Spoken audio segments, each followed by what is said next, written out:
गरजेचं आहे, कारण की राज्यामध्ये काय झालं की गरमी खूप वाढली, उष्णता वाढली, त्याच्यामुळे खास करून आता नेमक्या शेतकऱ्याचं कांदा काढणी चालू आहे, हरभरा काढणी चालू आहे, गहू काढणी चालू आहे, द्राक्ष बाग देखील चालू आहे.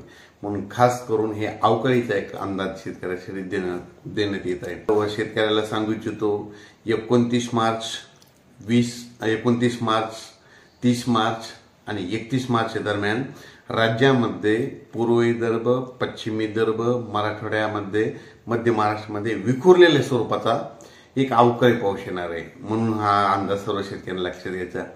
सर्वदूर पडणार नाही, फक्त विखुरलेल्या स्वरूपात जिल्ह्यातल्या कुठंतरी 5-6 ठिकाणी जिल्ह्यात पडू शकतो. म्हणून हा अंदाज विदर्भ, मराठवाड्यातल्या शेतकऱ्यांनी हा अंदाज लक्षात घ्यायचा.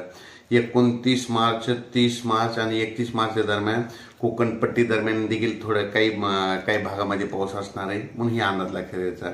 उत्तर महाराष्ट्रात देखील 10-12 ठिकाणी सुद्धा पाऊस येऊ शकतो. अवकाळीचा सर्वदूर नाही म्हणून एवढं घाबरायची काही कारण नाही. मध्य महाराष्ट्रात देखील पाऊस येणार आहे, विखुरलेल्या स्वरूपाचा असणार आहे. म्हणून हे अंदाज लक्षात घ्यायचा. त्याच्यानंतर मराठवाड्यातल्या शेतकऱ्यांनी देखील लक्षात घ्यायचं की परभणी जिल्हा झालं, बीड जिल्हा झालं, उस्मानाबाद, तसेच नंतर लातूर जिल्ह्यामध्ये सर्वदूर पडणार नाही. जिल्ह्यात एखाद्या 10-12 ठिकाणी पाऊस पडेल, म्हणून हा अंदाज लक्षात घ्यायचा. त्याच्यानंतर पूर्व विदर्भात आणि पश्चिम विदर्भात थोडं पावसाचं प्रमाण जास्त राहणार आहे. म्हणून खास करून पूर्व विदर्भातल्या शेतकऱ्यांनी ज्यांचा कांदा काढणी चालेल त्यांनी थोडी काळजी घ्यायची, कारण की पूर्व विदर्भ आणि पश्चिम विदर्भामधल्या जिल्ह्यामध्ये थोडं जास्त प्रमाणात पावसाचं अवकाळी पाऊस असणार आहे. म्हणून हा अंदाज लक्षात घ्यायचा.